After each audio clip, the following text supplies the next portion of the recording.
Yo, man, so the situation with Kyren Lacy is continuing to have some legs, all right? So we have people that's reacting to the footage that his lawyer put out some days ago, talking about a situation where you see a witness saying that a woman caused the accident and not Kyren. Now the Louisiana Police Department, they are fighting back to go ahead and try their best to save face by putting out some body cam footage. We're gonna watch that. I'm gonna watch that for the first time with y'all. I'm gonna be as honest as possible from what I see, based on what I'm hearing that the witnesses saying, and comparing that to what actually became the first story that we heard. Because folks are pretty pissed off that the lies led to the pressure that caused this young man to crash out. But first, Ryan Clark was pissed off when he seen everything that was broken down by the lawyer last week, and he posted this right here. It was all bullshit and it's heartbreaking. And then he went on national TV and spoke on the situation. You're gonna see a still image on the screen, but let's listen to the audio. Please, yes. Second, I beg your pardon. I did want to clear space for this. 1 second, please. This is important. Yes, guys, Kyren Lacy was supposed to be in the NFL. Kyren Lacy was accused of something and being investigated for something that he didn't do, and he died having to live with the guilt and the consequences of a guilty man knowing he was innocent. It recently was discovered that he was 72 yards away from the crash, that police and state policemen tried to coerce and doctor and use ways to manipulate statements that put this young man behind bars. They changed his joy, they changed his life, and eventually he took his own life. This was supposed to be a career, but at least he was supposed to be here. At some point throughout his career, I would expect to have said his name. So I'm gonna say his name tonight. Amen. Kyren Lacy was innocent. Kyren Lacy should be here with us. Nothing will ever repair or replace the pain that his parents have to feel and his loved ones have to feel. But we could say his name. There were so many stations that ran the fact that he was being investigated. So I wanted to make sure here with Scott, we could say that he was an innocent man and at least know that he has that as he rests. You and I talked about this earlier tonight, and I'll just share with them what I share with you. I can't recall ever seeing something that made me react viscerally to the point that I felt like my hands were trembling to think that there's video that shows that this is not at all what happened. And that young man took his life. And so I will not say any more. It's your thoughts here. I just wanted to echo. Thank you very much. No, and my apologies for forgetting that, because this is a more important thing than what we're talking about tonight. Ryan Clark, I appreciate you always. All right, shout out to Scott Van Pelt for understanding. Now, reports started to surface that Louisiana Attorney General is launching an independent review into Kyren Lacy's case. Ben Crump posted this right here saying that the Louisiana Democratic Party is calling for the Lacy law to hold law enforcement accountable for false reporting and wrongful accusations after new footage challenged false claims against Kyren Lacy. This call for truth could bring the transparency he was denied in life. Let's look at this real quick. Good evening and thank you for joining us. I'm Sarah Gray Barr. First tonight, the Louisiana Democratic Party responding to allegations against state police in the case of the late LSU football player Kyren Lacy. The party calling for accountability from law enforcement.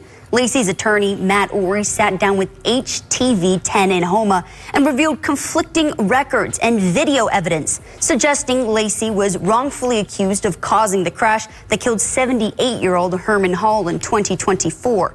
Police charged Lacy with negligent homicide following the accident. At the time of impact, he's 72.6 yards behind the vehicles at the time of impact. Keyword, behind the vehicles. That is not how this story was ever painted. Never. Executive Director of the Louisiana Democratic Party, Darius Lanus, says the party condemns any efforts made by law enforcement to misrepresent the truth. Lanus is calling for the Attorney General to take action. He said in part, quote, "We demand that Attorney General Liz Murrill immediately launch a full-scale independent investigation into the wrongful accusations made against Mr. Lacy. The people of Louisiana deserve answers, and those responsible for spreading false information must be held accountable under the law." Lanus goes on to suggest lawmakers introduce and pass the Lacy Law during the next legislative session. The law would prevent false reports and issue penalties to officers or agencies who do fabricate evidence. The Kyren K2 Foundation, an organization honoring Lacy and dedicated to suicide prevention and advocating for mental health awareness, hosted a community event this afternoon. Lacy's family supported the nonprofit's event, which provided educational and health resources to those in attendance. All right, so it says LSP releases new video evidence in deadly crash.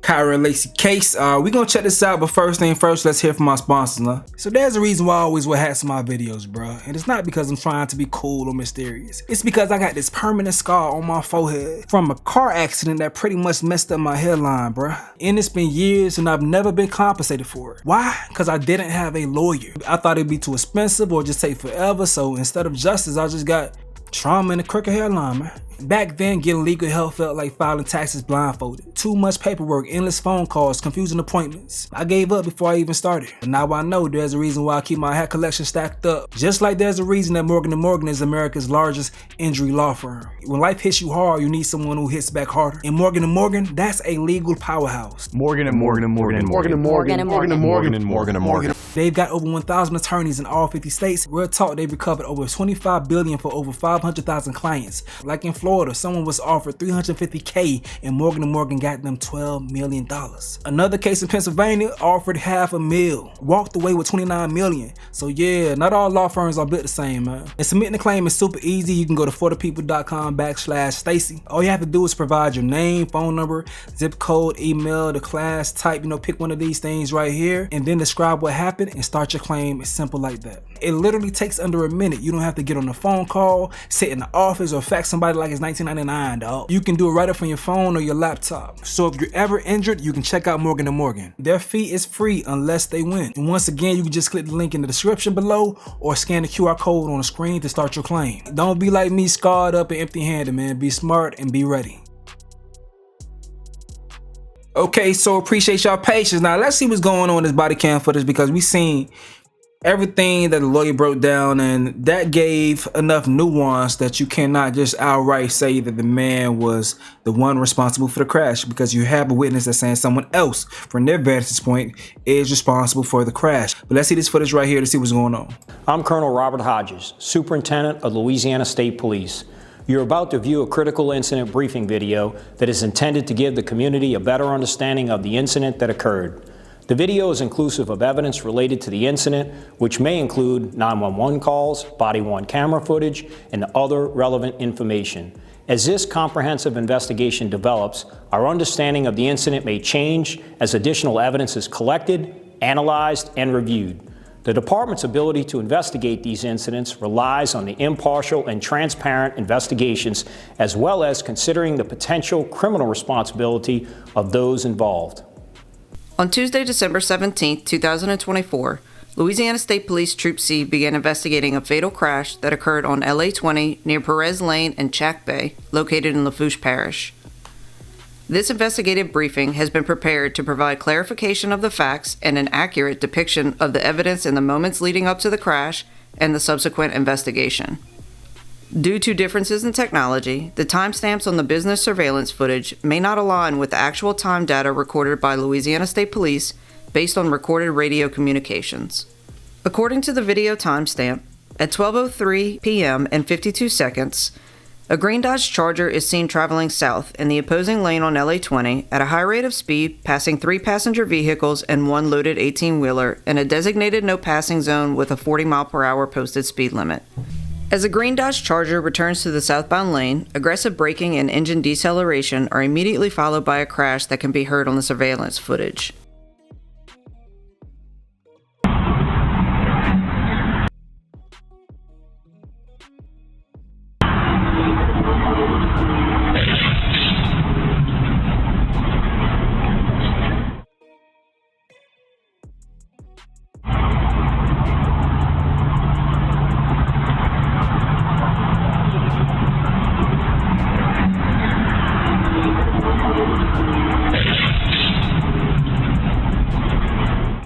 According to the video timestamp, at 12:03 p.m. and 54 seconds, a portion of the crash can be seen as it occurs.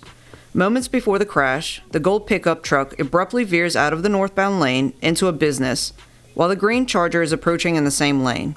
Immediately after the crash occurred, the green Charger was observed on surveillance video and by witnesses traveling through the crash scene and continues north on LA 20, failing to stop. At the same time, all right, let me watch this again, because they saying he from way back there caused the people to swerve in their lanes. That's what they're trying to tell us. According to the video timestamp, at 12:03 p.m. and 54 seconds, a portion of the crash can be seen as it occurs. Moments before the crash, the gold pickup truck abruptly veers out of the northbound lane into a business, while the green Charger is approaching in the same lane. Immediately after the crash occurred, the green Charger was observed on surveillance video and by witnesses traveling through the crash scene and continues north on LA 20, failing to stop. At the same time, all other vehicles remain at the scene to provide assistance.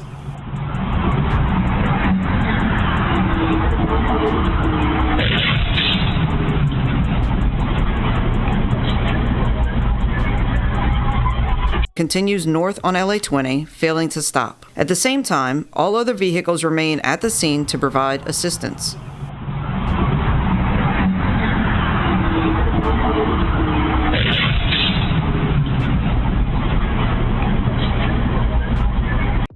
So, okay.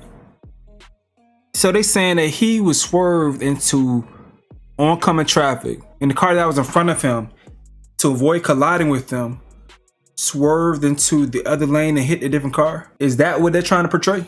Like that, I'm trying to understand what they're trying to portray right here. We got to understand that this is coming from the perspective of the police officers or the police department that's trying to cover their ass. I'm just trying to get what they're trying to portray, and it's tough for us to even see that point because it's not a clear vision of the opposite car from the other direction.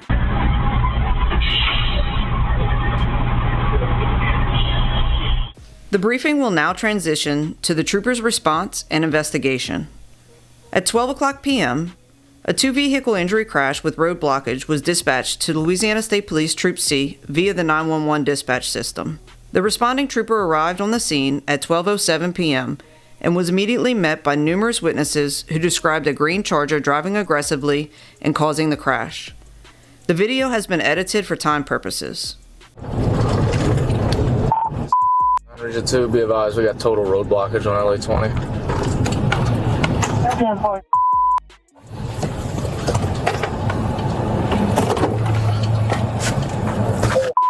If you get a chance, can you advise code of injury? Civil.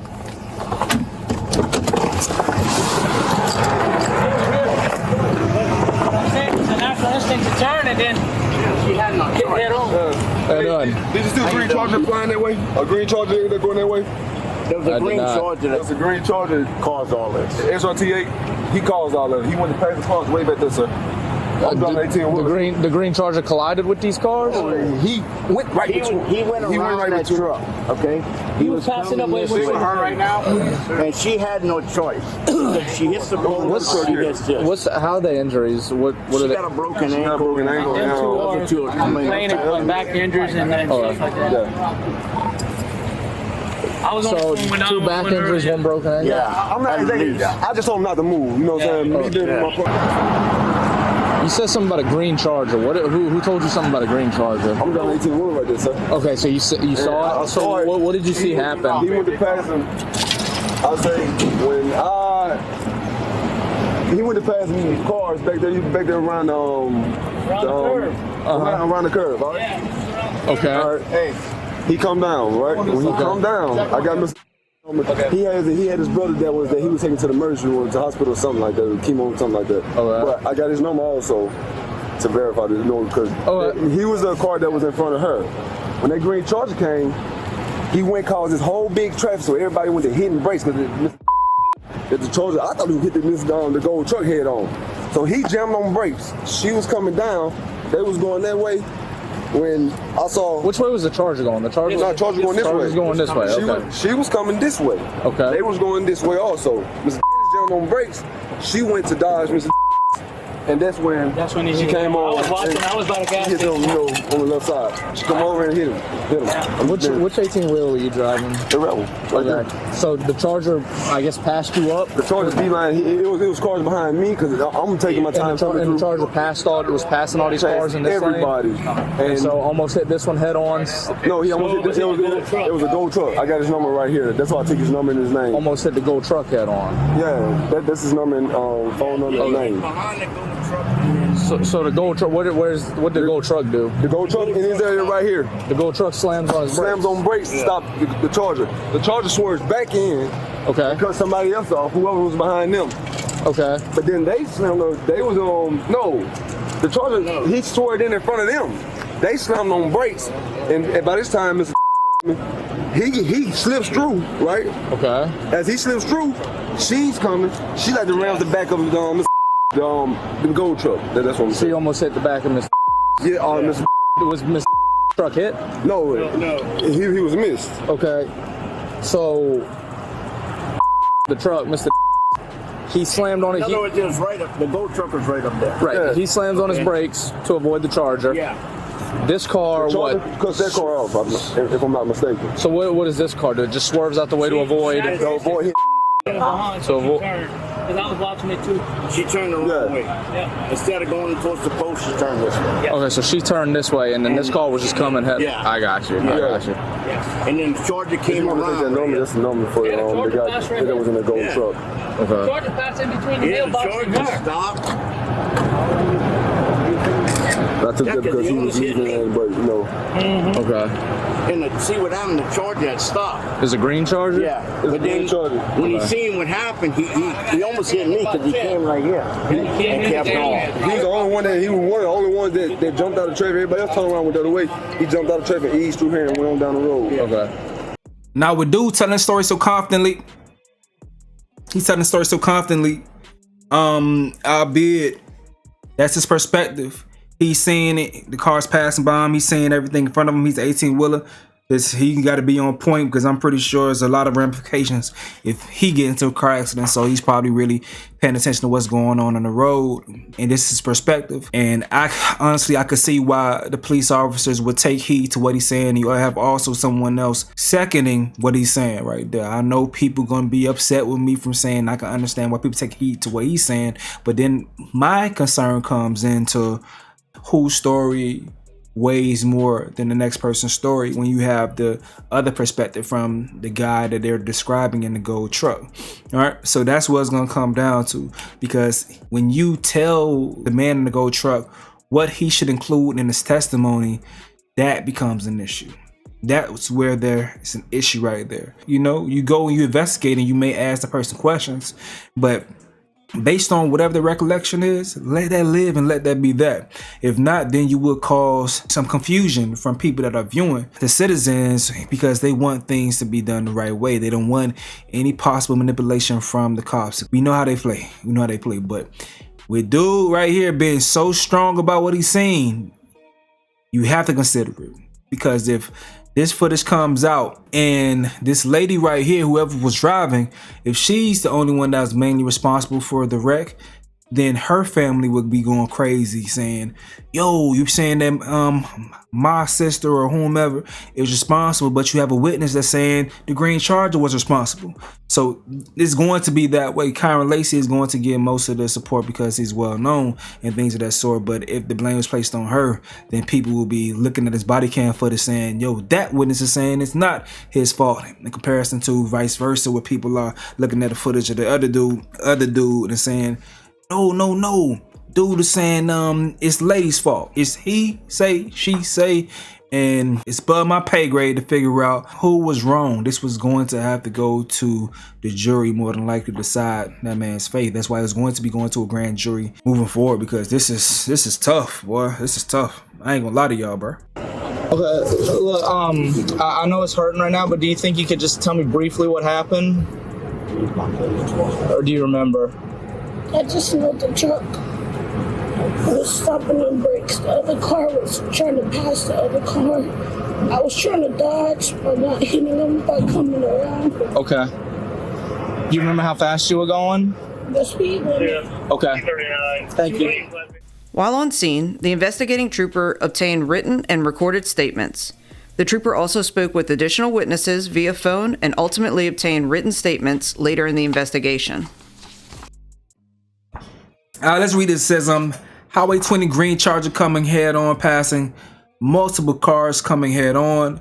I had to slam on brakes to avoid accident. I had to veer off the road to avoid getting hit. Then I stopped to check on the cars behind me and wreck. I was traveling north. The Charger was traveling south in wrong lane. Okay. After the crash, the passenger in the Kia Sorento died. As part of the continued investigation, the investigating trooper made contact with the driver of the gold truck at a later date to obtain an official written statement based on previous conversations. Troopers also received an additional witness statement describing the... All right, it says on December 17th, me and my husband were traveling south on Highway 20 between, I'm not sure what that says, I'm sorry, a quarter of a mile from the new bridge on the Highway 20 that is still being worked on. At about 11:45, this lime green car passed us up in the two cars in front of us with oncoming traffic. The car had to put its brakes on to avoid being hit by the green car, and so did the two cars in front of us, and we also had to brake to allow the green car to get back in our lane so he wouldn't hit the oncoming car. He was traveling at a very high speed. I would say it was more than 80 miles per hour, and the speed limit was 35 miles per hour. Once we got on the bridge, we couldn't even see the green car anymore. The erratic driving behavior of the green Charger 10 minutes before the crash. Following the on-scene investigation, troopers identified the green Charger as a vehicle of interest and utilized 21 separate surveillance video cameras to capture the uninterrupted path of the green Charger from the crash scene to its Thibodeau business 11 miles away. Through the use of investigative tools, troopers were able to obtain the license plate number of the green Charger on December 19th, 2024. On December 26, 2024, troopers determined that Kyren Lacy was the driver of the green Charger at the time of the crash. Just prior to the crash, Lacy... Alright, so this is a aerial view. Alright, so that's this car right there. It's passing this car in the oncoming traffic. Swerves back, white SUV. So as it's swerving back to get in this lane, this is the gold truck that swerves to not go head on head with him because he's coming so fast. That's where they're alleging. This car alleges to avoid running into the back of this truck. You see them, this is the white car, to avoid going into the back of the truck that they're following. Once the truck allegedly hit the brakes right here to avoid the green Charger, the white car swerves and ends up hitting this car with the older man that ended up passing away due to the collision. That's what they're all alleging. All right. By that time, Kyren had got back into this lane. 2024. On December 26, 2024, troopers determined that Kyren Lacy was the driver of the green Charger at the time of the crash. Just prior to the crash, Lacy was illegally in the opposing lane, passing southbound vehicles. The gold truck traveling north veered right to avoid a head-on collision with the green Charger. As the gold truck veered right, the driver of the Kia Cadenza saw the approaching green Charger. In reaction, the Kia Cadenza driver swerved left into the southbound lane and impacted a northbound Kia Sorento. Through the investigation, troopers determined that the driver of the gold truck reacted appropriately to avoid a head-on collision with the green Charger, which was approaching at a high rate of speed. In consideration of the high speed of the green Charger compared to the surrounding and opposing vehicles, the reaction time of the involved drivers was greatly diminished. Since the incident occurred, the Louisiana State Police never reported that the green Charger impacted any of the involved vehicles. However, all evidence collected supports the conclusion that Lacy's reckless operation of the green Charger in oncoming traffic triggered the chain of events involving the other drivers, ultimately resulting in the fatal crash. Additionally, troopers determined that less than 10 minutes after the crash occurred, evidence supports that Lacy's first outgoing phone call was to a Baton Rouge area personal injury and defense attorney. After consultation with the Lafourche Parish District Attorney's Office on January 2, 2025, an arrest warrant was signed on January 8, 2025 through the 17th Judicial Court for Kyren Lacy. In coordination with his attorney, Lacy was arrested on January 12, 2025 at the Lafourche Parish Correctional Center. The driver of the Kia Cadenza was initially issued a citation for following too close, which was later amended to driving left of center. This incident resulted in numerous injuries and loss of life. All involved victims deserve a thorough and complete investigation based on all available factual evidence. Additional investigative reports and videos can be utilized through the Trending Topics link on the GovQA platform. All right. So I want to run back the testimony or the body cam footage that shows the gold truck speaking. Let me find that real quick.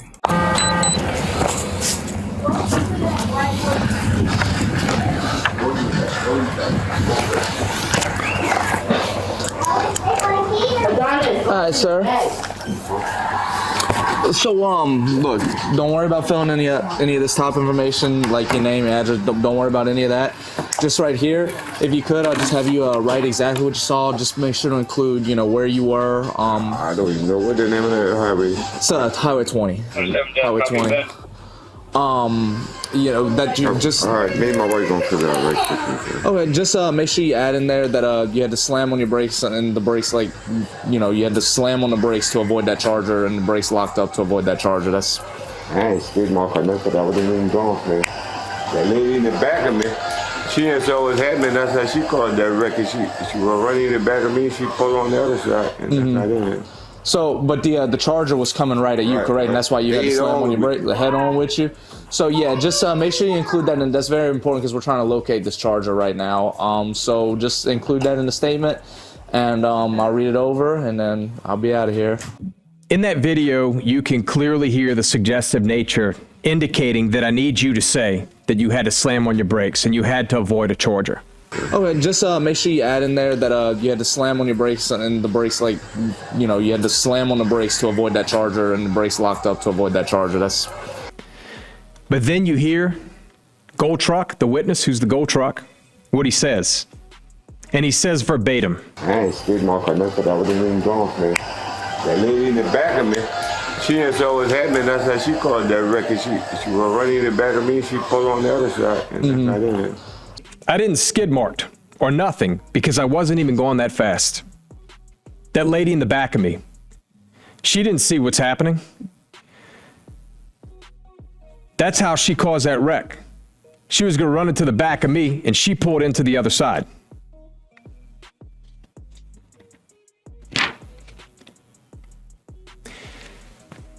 But there's a bigger problem. I then obtained the actual written statement. And this is from the Gold Truck. This is the Gold Truck. Now, after the statement we just went through, notice, I've obviously redacted names, addresses, and the cell phone number in fairness to the individual who is Gold Truck number one in oncoming traffic. See, the problem with that statement is it is in direct contravention to what was said minutes earlier. It's not written by him. And where it says signed, it's not signed, it's refused. But you see, when I have a witness who is the most critical, and he's telling you, I wasn't traveling fast. We know now that he wasn't. The data shows 2.99 seconds before that he was traveling 28 miles an hour. The data shows that. Now he corroborates that. And he goes on to say, I didn't even make a skid mark. That woman behind me, she caused that accident. And you give me this statement that is refused? I got a problem. I got a problem with that. A big one. What he's saying is she had to avoid hitting him. He specifically stated she caused that accident. But I've got an affidavit for arrest warrant right here. Nowhere in here does it say anything that you guys just saw on body cam. To the contrary, about that vehicle, it says the Gold Truck took evasive action by emergency braking and driving off the roadway to avoid a head-on crash. But you just heard he said, I wasn't even going fast. I didn't even skid mark. So what emergency braking are we referring to here? And what the hell was the point of this report? All right. I ain't gonna lie to y'all. I'm gonna be 100% honest. Y'all not gonna like it. But I see why grand jury was going to be needed to make a decision. because it's he say, she say involved. Witnesses giving conflicting reports, but this was going to be the lawyer's defense because he believes that one of the witnesses was manipulated by the police officer by making sure that he put the green Charger is the reason why he ran off the road into his statements. He's saying the dude eventually refused to say that or refused to sign a statement, but that was going to be his defense. Obviously, that's what was going to be used to fight this charge. But I'm pretty sure the state or whomever, the prosecution, they were going to say what led to the man in the first place veering off the road, and that was to avoid Lacy coming head on with him. You know, that's what's going to be coming down to, man. It was going to be a tough win for him. What the lawyer would have had to do was to convince the jurors that the lady was over-exaggerating, overreacting to the car swerving off the road in front of her, and that was due to her driving too close to the car. You know, they needed more distance, but still, prosecution more likely was going to argue the chain of events that led to the guy veering off the road and then her reaction. But I think, like they said, she also got a ticket for driving too close. So that was going to be a sticky one right there. That was going to be tough. That was going to be tough. So I was wondering how the hell we got to this point. I see once again by this witness, he was very strong with his statements as far as saying who the blame was, and he had supporting people that was supporting his story. And also, once the police officer reminded dude in the gold truck said that he's seen Kyren Lacy coming head on with them, dead on with them. So y'all can hear that one more time. And then that's how she called that wreck. She was running in the back of me. She pulled on the other side, and that's not in it. So, but the Charger was coming right at you, correct? Right. And that's why you had to slam when you break the head on with you. So yeah, just make sure you include that, and that's very important because we're trying to locate this Charger right now. I see. He's focusing on the lady causing the wreck, but in my mind, I'm thinking like this. I'm thinking the guy is saying she caused it. It ain't my fault that she hit that guy, and he don't want to have any issues, don't want to be any blame because the lady was trying to avoid him causing her to swerve off the road. He's like, she caused that wreck, woo, woo, woo. But the police officer's like, but that Charger though, don't forget about that Charger though. And that will be something that the lawyer could try to use to get the jury to put the blame on a woman. Because it's the man, in his recollection of the situation, if he's not focusing his attention on the green Charger, then how much of a risk was it for him to run into the green Charger? That's what the argument was going to be, man. But hey, that's what I'm saying for the situation. It's tough. It's a tough one right here, bro. That's why my original coverage of the situation, not seeing people trying to be slick when it came to me taking accountability. Someone said, oh, you're to blame for the young man taking his life. First of all, fuck nigga, I didn't even cover the shit until after he took his life to speak on him not receiving grace for making a mistake. That was my entire angle, to the point that people in my comment section were saying shit like, you are giving this man too much grace for making this mistake. So my whole point of covering the situation was that the young man was feeling guilt for being in this position, feeling like he lost the chance at his dreams, and whatever guilt for his involvement or not being involved and being blamed for this, whatever. All that shit weighing on him and feeling like he had no chance for redemption is the reason why he took his life. That was my point of my video. And just because I chose to come and make sure we had this opposite perspective, people still want to take the chance to take jabs. I get it, but don't you not come and be totally inaccurate with what the fuck you saying. But whatever, man, screw me. Screw me. This whole situation still involves two people who are not here anymore. Kyren Lacy and this older gentleman that lost his life due to this car accident. So rest in peace to him. Rest in peace to Kyren Lacy as well, because this right here still is a sticky situation. It would have led to the jurors. But with your open mind, let me know what y'all think about this whole situation in the comment section below. I don't know how this would have played out. Let me know what you got to say in the comment section below. I'm going to go ahead and get up out of here, though. This is another update with Stace. Yo.